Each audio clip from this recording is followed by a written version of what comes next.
പാലക്കാട് നഗരസഭയിൽ സ്ഥാനാർത്ഥി നിർണയത്തിൽ ബി.ജെ.പിയിലും തമ്മിലടിയാണ്. സി കൃഷ്ണകുമാർ പക്ഷത്തിന്റെ ലിസ്റ്റ് അംഗീകരിക്കാതെ സംസ്ഥാന നേതൃത്വം. നഗരസഭാ chairperson Prameela Sasidharan, vice chairman E Krishnadas, N Sivarajan അടക്കമുള്ളവരെ പട്ടികയിൽ നിന്നും ഒഴിവാക്കി. രാഷ്ട്രീയ ജീവിതം അവസാനിപ്പിക്കുകയാണെന്ന് പറഞ്ഞ് മുൻ നഗരസഭാ ചെയർപേഴ്സൺ പ്രിയ അജയനെതിരെ സൈബർ ആക്രമണവും രൂക്ഷമാണ്.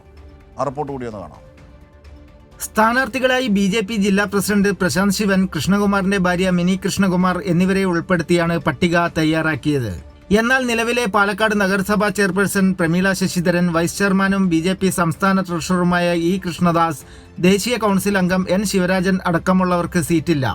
സംസ്ഥാന വൈസ് പ്രസിഡന്റ് സി കൃഷ്ണകുമാർ വിഭാഗത്തെ മാത്രം ഉൾക്കൊള്ളിച്ച് തയ്യാറാക്കിയ പട്ടിക അംഗീകരിക്കാൻ കഴിയില്ലെന്ന നിലപാടിലാണ് സംസ്ഥാന നേതൃത്വം. തനിക്ക് സീറ്റ് നിഷേധിച്ചതിനെതിരെ RSSനെ സമീപിച്ചിരിക്കുകയാണ് എൻ ശിവരാജൻ. ഞാൻ രാഷ്ട്രീയ പ്രവർത്തനം നിർത്താൻ ഉദ്ദേശിക്കുന്നില്ല.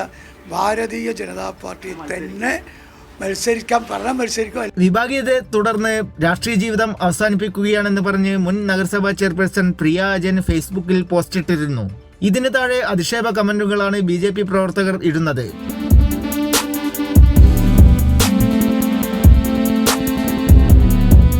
തർക്കം രൂക്ഷമായതിനാൽ ബി.ജെ.പിയുടെ സ്ഥാനാർത്ഥി പ്രഖ്യാപനം വൈകാനാണ് സാധ്യത.